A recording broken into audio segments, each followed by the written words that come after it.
네, 사경원입니다.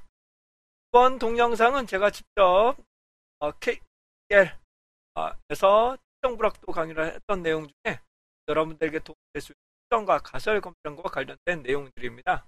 그 내용들은 통계학고 데이터 분석에서 아주 기초적인 내용으로 활용될 수 있는 부분입니다. 그러면 좋을 것 같습니다. 자, 저와 함께 이번에는 신뢰 수정, 구간 추정에 해당되는 신뢰 수준하고 추정과 가설 검정, 이건 추정과 가설 검정이라 되겠네요.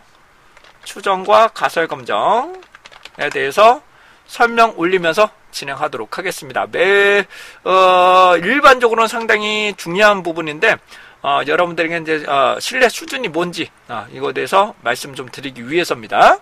자, 구간 추정을 합니다. 우리는 구간 추정을 해야 되는데, 왜 구간 추정을 해야 되냐면, 우리가 정확한 값을 선택할 수 없다고 말씀드려요. 정확한 값을 정확하게 할 수가 없기 때문에, 구간을, 일정한 범위를 살펴보게 됩니다. 일정한 구간을 살펴보게 됩니다. 이 구간 안에 해당되는 참값을 내포할 수 있겠느냐, 이런 것을 추정하게 되는데요.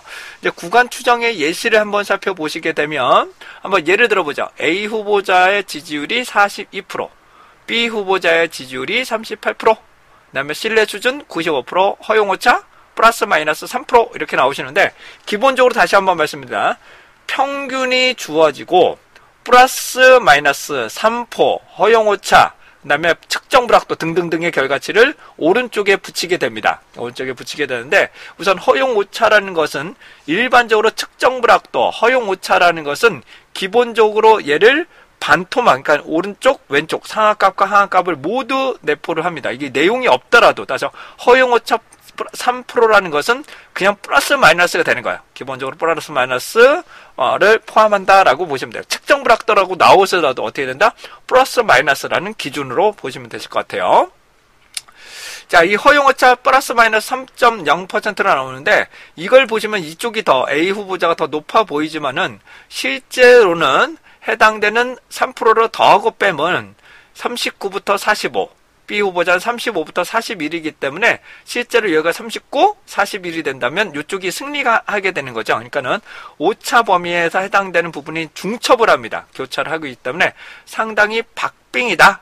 박빙이다라고 보시면 되시겠습니다. 근데 여기서 중요한 거는 신뢰 수준 95%입니다. 신뢰 수준 95%라는 것은 신뢰 수준은 딱 결정이 됩니다. 신뢰 수준은 90, 95, 99 요것 중에 하나를 선택하게 됩니다. 다시 한번 신뢰 수준은 90, 95, 99%를 일반적으로 선택하게 되고요. 면적을 구하는 거하고 다릅니다. 그러니까 면적을 구할 때는 표준 정규 분포를 통해서 해당되는 저거죠. 해당되는 포함이자 해당되는 Z값을 통해서 확률을 구하는 거고요. 그다음에 포함이자 K 역시 신뢰 수준을 기본적으로 하는데, 기본적으로 얘는 확률을 구하는 게 아니라 포함이자 K를 구하는 게 목적이기 때문에, 다시 뭐라고요? 포함이자 K를 구하는 게 목적이고, 신뢰 수준은 거의 결정이 됩니다. 90, 95, 99 중에 하나를 선택을 하게 됩니다. 99에서 하나를 선택하면 신뢰 수준은 거의 결정을 합니다. 90, 95, 99에서 결정을 하게 됩니다. 확률하고는 조금 다르다고 보셔야 될 것 같고요. 100개 중에 95개가 이상이 포함된다. 이것을 신뢰 수준 95%라고 합니다. 다시 한번 말씀드립니다. 신뢰 수준 90%라고 해서 10개 중에 9개 이상이라고 해석을 하시면 안 돼요. 혹은 퍼센트 이렇게 예를 들어서 50개 중에 그런 개념이 아닙니다. 이거는 해당되는 부분이 100개 중에 95개라는 개념이에요. 다시 말해 100개 중에 95개라는 개념. 그러니까 표본수가 상당히 많아야 된다는 뜻이죠. 10중 8구처럼 10개 중에 8개, 9개라는 뜻이 아니에요. 100개 중에 90개냐, 95개냐, 99개냐. 이렇게 나오게 된다고 보실 수 있겠습니다. 여기서 이제 가설 검정이라는 것이 포함이 되어야 되는데, 이 가설 검정에 대해서 말씀을 좀 드려보겠습니다. 가설이라는 것은 가정된 설명을 말합니다. 다시 한번 뭐라고요? 가정된 설명으로서 얘가 옳을 수도 있고 틀릴 수도 있어요. 다시 한번 뭐라고? 얘가 채택이 될 수도 있고 기각이 될 수도 있어요. 다시 채택을 할 수도 있고 기각을 할 수도 있어요. 자, 이 가설에는 이분법을 쓰게 되는데, 가설 검정에는 이분법을 쓰게 됩니다. yes 아니면 no, 즉 합격이냐 불합격, 요거밖에 판단을 못하게 되는데요. 귀무가설과 대립가설이라는 것이 나타나게 됩니다. 가설에는 다시요, 귀무가설과 대립가설이라는 것으로 나타나게 되는데요. 귀무가설은 없는 것으로 돌아간다. 다시 없는 것으로 돌아간다. 다시 없는 것으로 돌아간다. 그래서 귀무가설, 그래서 H0라고 표현을 하고요. 대립가설은 이 귀무가설의 반대의 입장이다. 그래서 얘를 대립가설이라고 합니다. 대립가설. 다시 귀무가설의 반대의 의미를 가진다. 그래서 대립가설이라고 합니다. 그래서 귀무가설은 기존하고 차이가 나지 않는다라고 합니다. 기존하고 차이가 나지 않는다. 즉 참값하고 동일하다 라고 보게 되니까, 또는 어떤 게 알려진 거와 동일하다. 알려진 거와 동일하다. 혹은 작년도의 결과와 동일하다. 라는 것을 우리는 귀무가설이라는, 그러니까 0이라고 하기도 하고요. 차이는 0 없다고 하기도 하고, 기존의 정보하고 똑같다. 기존의 정보하고 똑같다. 이번에 우리가 측정한 거는 범위 안에, 신뢰 구간 안에 똑같다 라고 보는 것을 귀무가설이라고 합니다. 귀무가설.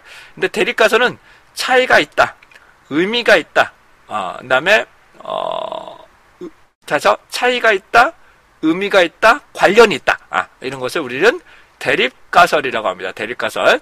귀무가설은 차이가 없다, 그 다음에 0이다, 의미가 없다, 그다음 것들은 관련이 없다, 이런 것을 우리는 귀무가설이라고 합니다. 귀무가설. 기존하고 차이가 없다는 의미예요. 기존하고 차이가 나지 않는다. 그래서 차이가 나지 않는다. 제로네가 참 우리가 관측한 거와 이미 알려진 거와 차이가 나타나지 않는다. 라는 것을 우리는 귀무가설이라고 봅니다. 예.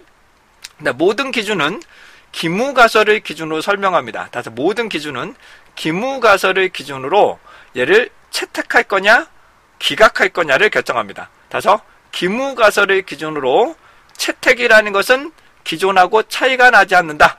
그렇죠? 얘하고 귀무가설에서 벗어난다면 얘는 차이가 있다, 의미가 있다, 관련이 있다. 그래서 우리는 귀무가설을 기각한다라고 봅니다. 그래서 우리는 귀무가설을 기각한다라고 봅니다. 자, 귀무가설은 차이가 나지 않는다예요. 다시 귀무가설은 차이가 나지 않는다. 대립가설은 차이가 있다라고 보시면 됩니다. 차이가 있다라고 보시는 거예요. 귀무가설을 기각할 수 있다면 대립가설을 선택하는 겁니다. 자, 그런데 우리는 측정 불확도는 기본적으로 차이가 나지 않는 것이 맞습니다. 우리는 귀무가설이, 그러니까 차이가 나지 않는데, 귀무가설이 무조건 차이가 나지 않는 거예요. 대립가설은 차이가 있다. 연구자의 주장이 차이가 난다는 겁니다. 근데 측정 불확도에서는 일정한 규격 한계값이 안에 포함이 돼야 되기 때문에 나의 주장인 대립가설이 차이가 나지 않는, 차이가 있다? 아니야. 차이가 나지 않는데 아니에요. 무조건 차이가 나지 않는다가 귀무가설입니까? 얘는 합격이라는 부분이고 얘는 불합격이라는 부분이라고 보시면 해당되는 것을 불합격이라고 보시면 됩니다. 그런데 일반적인 연구에서는 기존하고 차이가 나야 됩니다. 일반적으로 연구에서는 차이가 나야 되지만 측정 불확도인 경우에만 해당되는 우리가 인정하는 범위 안에 포함이 된다라는 것을 살펴보게 됩니다. 자, 다시 한번 설명드리면 이런 분포를 띈다고 가정했을 때 이 범위 안에 내포가 된다면 귀무가설, 즉 차이가 나지 않는 것을 채택을 하는 거고요. 얘를 벗어나면 차이가 있다는 겁니다. 얘를 벗어나면 차이가 있다라고 설명을 하는 거예요. 그래서 여기가 임계치라고 하는데 이 임계치의 범위가 아까 말씀드렸던 신뢰 구간의 범위예요. 다시 뭐라고요? 신뢰 구간의 범위가 됩니다. 여기 안에 내포가 된다면 참값이 들어간다라고 주장을 할 거냐 아니면 벗어날 것을 주장할 거냐. 근데 여기 안에 포함된다면 귀무가설을 채택을 하는 거고 벗어나면 귀무가설을 기각을 하게 됩니다. 즉 여기 임계치 안에 들어간다. 임계치 안에 들어간다면 합격이다. 벗어나면 불합격이다 라고 보실 수가 있겠죠. 근데 채택의 오류 기억나실까요? 채택을 했는데 일부가 벗어나는 오류, 이것을 우리는 채택의 오류라고 보죠. 그걸 우리는 일반적으로 제1종 오류라고 합니다. 제1종 오류. 다시요, 모든 기준은 귀무가설을 기준으로 합니다. 다시 모든 기준은 귀무가설을 기준으로 설명합니다. 자, 다시 한번 설명드립니다. 나의 주장이 일반적으로 차이가 있다, 관련이 있다, 의미가 있다라고 주장을 하고 싶습니다. 그게 대립가설이에요. 그런데 난 이거 차이가 있어요, 의미가 있어요 라고 주장하고 싶은 거죠. 근데 주장한다고 해서 받아들일까요? 잘 받아들이지 않습니다. 그럼 뭐라고요? 기무가설, 즉 차이가 나지 않는다라고 놓습니다. 뭐라고요? 차이가 나지 않는다로 놓고 이 범위 안에 포함이 된다면, 차이가 나지 않는다. 이를 벗어나면 차이가 있다, 의미가 있다, 관련이 있다라고 보는 겁니다. 그런데 측정 불확도는, 다시 한번 말씀드립니다. 측정 불확도는 이 기준값에서 근접해야죠. 이 평균, 전체 모집단의 평균에 내 제품이 포함이 돼야 되죠. 이 안에 포함이 된다면 차이가 나지 않는다라고 설명을 하는 겁니다. 그래서 측정 불확도에서는 기무가설을 채택을 해야 돼요. 그래서 기무가설을 채택을 해야 됩니다. 해야지만 내가 우리의 상하값, 그러니까 해당의 규격 한계값에 포함이 된다. 합격 제품이다 라고 보실 수가 있겠죠. 그러므로 이 평균에 근접한다면 차이가 나지 않는 거고요. 얘가 해당하는 부분이 평균부터 멀어진다면, 평균으로부터 멀어진다면 차이가 있다, 의미가 있다라고 보는 거죠. 다시 한번요. 해당되는 기준점을 놓고 다시 한번요. 이렇게 그릴 건데, 평균을 기준으로, 다시 한번요. 평균을 기준으로 평균에 근접한다면 차이가 나지 않는 거죠. 평균에 근접한다면 차이가 나지 않는 거예요. 근데 평균에서 멀어진다면 차이가 있다, 의미가 있다, 관련이 있다라고 보는 거죠. 그럼 도대체 어디까지냐? 다시 뭐라고, 도대체 어디까지를 합격해 볼 거냐? 어디까지를 불합격으로 볼 거냐? 불합격 기준을 볼 거냐를 보실 수가 있겠죠. 이게 우리는 임계치라고 합니다. 다시 이걸 뭐냐면 우리는 임계치라고 합니다. 그래서 이 범위를 우리는 신뢰 구간이라고 하는 거예요. 다시 이를 뭐란다? 우리는 신뢰 구간이라고 하는 거예요. 신뢰 구간. 네. 자, 이해되셨겠죠? 네, 이것을 우리는 신뢰 구간이라고 한다. 자, 계속합니다. 자, 여기 되면 신뢰 수준은 맞출 가능성을 말합니다. 지금 우리가 믿을 수 있는 정도를 신뢰 수준이라고 하고요. 요거의 반대를 유의 수준이라고 합니다. 이거의 반대를 유의 수준 알파라고 합니다. 참임대 기각할 가능성, 참임대 기각할 가능성, 이것은 우리는 유의 수준이라고 말씀을 드렸습니다. 자, 계속 설명드리죠. 이게 신뢰 수준 안에 100개 중에 90개가 들어간다. 100개 중에 95개가 들어간다. 100개 중에 99개가 들어간다. 이것을 우리는 신뢰 수준이라고 합니다. 그러면 유의 수준은 반대가 되기 때문에 유의 수준 10%, 유의 수준 5%, 유의 수준 1%라고 합니다. 근데 일반적으로는 신뢰 수준은 퍼센트로 표현하고요. 유의 수준은 소수점으로 표현합니다. 왜냐하면 나중에 통계적인 P값이라고 해서 그 P값의 확률과 비교를 하기 위해서 이 유의 확률은 일반적으로 소수점으로 표현하는 게 맞아요. 근데 10%나 0.1이나 똑같은 말이니까 그건 넘어가도록 할게요. 자, 이 범위 안에 포함이 된다면, 다시 이 모집단의 평균과 표본 집단의 평균이 근접하다면 차이가 나지 않는 것이고, 멀어지면 차이가 나는 거죠. 다시 멀어지면 차이가 나는 겁니다. 자, 다시 한번 말씀드리면, 표본의 평균부터 많이 멀어진다는 것은 평균하고 평균에 이미 알려진 평균하고 차이가 난다는 거기 때문에 여기 멀어지면 멀어질수록 여기에 확률이 작아집니다. 다시 해당되는 여기 있는 부분이 확률이 작아져야 되겠죠. 이 확률이 작아져야 기존보다 차이가 있다, 의미가 있다, 관련이 있다라고 보시는 거고요. 일반적으로 측정 불확도에서는 이 안에 포함이 돼야 됩니다. 여기 안에는 포함이 돼야 되기 때문에 확률이 높아야 돼요. 확률이 상당히 높아야지만 기존하고 차이가 나지 않는다. 기존의 규격에서 합격이다 라고 살펴보실 수 있습니다. 근데 일반적인 가설에서는 차이가 나야 됩니다. 차이가 나야 된다라고 보실 수가 있게 되겠습니다. 자, 여기 한번 보시도록 하겠습니다. 여기를 보시게 되면 90%라는 것은, 다시 90%라는 것은 100개 중에 90개가 들어가는 거, 99는 100개 중에 99개가 들어가는 건데, 여기에 찍혔다고 가정한다면 90%에서는 기각을 했습니다. 그러니까 기무가설을 기각했습니다. 이는 차이가 난다. 차이가 나는 겁니다. 하지만 95%에는 포함이 되죠. 다시 뭐라고요? 95%는 포함이 되고요. 99%도 포함이 됩니다. 그러니까 이 신뢰 수준에 따라서 구간이 달라지게 됩니다. 무슨 뜻이냐면 신뢰 구간이 그러니까 신뢰 수준이 높아지면 높아질수록 많이 내포를 해야 하기 때문에 어떻게 된다? 신뢰 구간이 좀 더 넓어집니다. 신뢰 구간이 점점점 넓어지게 됩니다. 자, 90%를 하게 되면 기무가설을 기각하게 됩니다. 차이가 난다라고 봅니다. 하지만 95와 99 안에는 내포를 하게 되죠. 그런데 얘를 따라서는 어떤 때에서는 연구에 따라서 기무가설을 기각하는 게 유리할 수도 있고 기무가설을 채택하는 게 유리할 수도 있습니다. 그건 상황에 따라 다릅니다만은 일반 연구에서는 기무가설을 기각하는 게 맞아요. 일반적으로 기무가설을 기각하는 게 좋아요. 자, 그런데 측정 불확도인 경우에는 이 안에 내포되는 게 좋단 말이에요. 이 내포되는 게 좋은데 그러면 선생님 우리는 90%나 95 이걸로 더 구간이 짧은 걸로 설명하면 되지 않느냐라고 말씀하시는데 이 좁히면 다시 이 신뢰 구간을 좁혀버리면 신뢰 수준이 작아집니다. 다시 이렇게 더 작기 때문에 얘는 어떤다?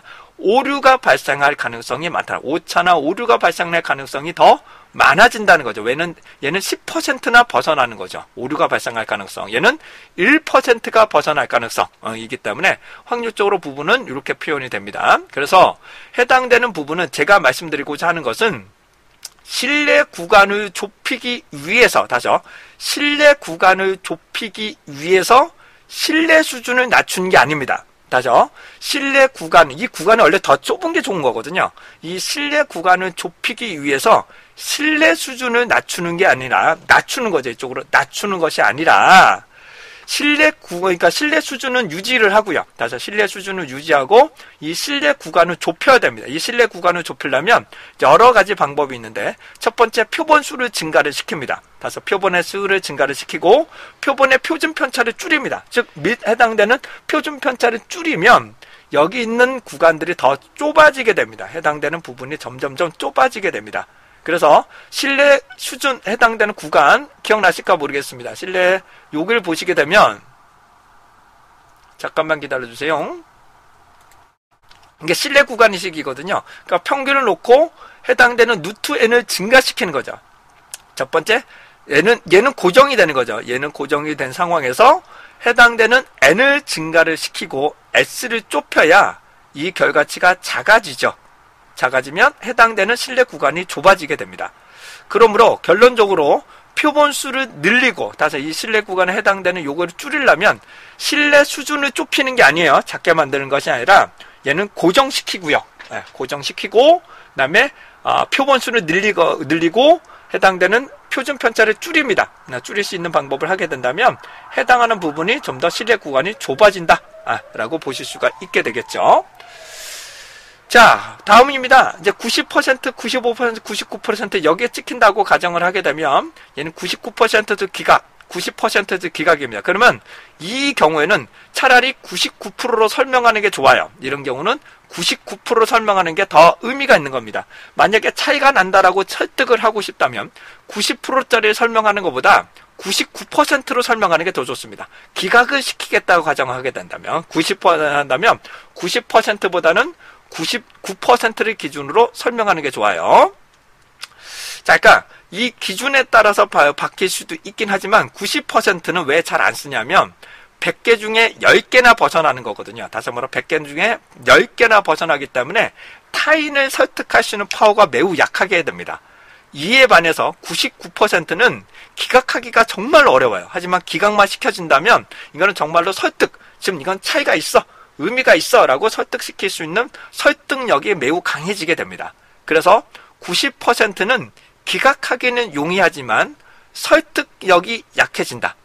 이에 반해서 99%는 기각하기가 정말 어렵지만은 설득 정도가 높다. 그래서 그 중간 단계인 95%를 사용하게 됩니다. 다시 말해 그 중간 단계인 95%를 사용하게 됩니다. 100%는 없어요. 100% 다 맞다라고 생각하시는 분하고 협의를 할 수가 없기 때문에 나의 의견을 타인들에게 설득하기 위해서는 확률적 접근을 해야 되는데 100%라는 건 저는 없다고 보는 사람 중에 하나입니다. 99.999에서 100%는 없다고 봅니다. 100%는 없습니다. 네. 그렇기 때문에 해당하는 부분은 그래서 95% 이 일말의 여지를 남겨놓으셔야 됩니다. 일말의 여지를 남겨놓는 거지. 얘는 100개 중에 95%다 100개 중에 95개죠. 100개 중에 95개. 이렇게 오게 됩니다. 그래서 신뢰 수준은 일반적으로 95%를 제일 많이 씁니다. 만약 보편 타당하고 얘를 점점점 95% 쓰고 신뢰 구간을 좁히는 방향으로 나아가야 된다. 우리가 품질 유지를 위해서라면 95%의 신뢰 수준을 유지하시고 99%는 힘들어요. 99%는 너무 힘들고 95%를 유지하고 신뢰 구간을 줄여야 된다. 그러려면 표본에 해당되는 간극, 참값에 근접하도록 우리가 해당되는 여기에 참값에 근접하고 여기에 부분이 격차가 많이 났지 않은 산포가 퍼지지 않도록 만들어야 품질의 안정 정도를 유지할 수 있다는 것이겠죠. 자, 이렇게 말씀을 좀 드려봤고요. 여기까지가 우선 신뢰 수준하고 여기를 말씀 좀 드려봤는데 여기까지만 다시 여기는 한 번만 다시 말씀을 드리면 기억나실까 모르겠습니다. 여기에 보시게 되면 적합, 부적합 판단을 보시게 되면 이때 말씀을 좀 드렸을 거예요. 자, 표본의 결과는 합격인데 정말로 합격이냐? 얘를 신뢰 수준이라고 한다. 이건 뭐냐? 신뢰 수준이라고 하고 표본에서는 합격이지만 정말로 결과치는 불합격이 나온다면 얘는 제1종 오류, 그 다음에 유의 수준 알파라고 하고요. 불합격이라고 했는데 합격이 되면 제2종 오류, 베타라고 합니다. 이제 불합격을 불합격으로 판단했다. 그러면 검정력. 그래서 1-베타라고 합니다. 이게 변별력이 중요하다. 이 변별력이 우선적으로 중요하다는 걸 다시 한번 말씀드리고 가도록 하겠습니다. 자, 우선은 신뢰 수준과 유의 수준, 그 다음에 가설 검정, 추정과 가설 검정에 대해서 간단하게 설명 좀 드려봤습니다.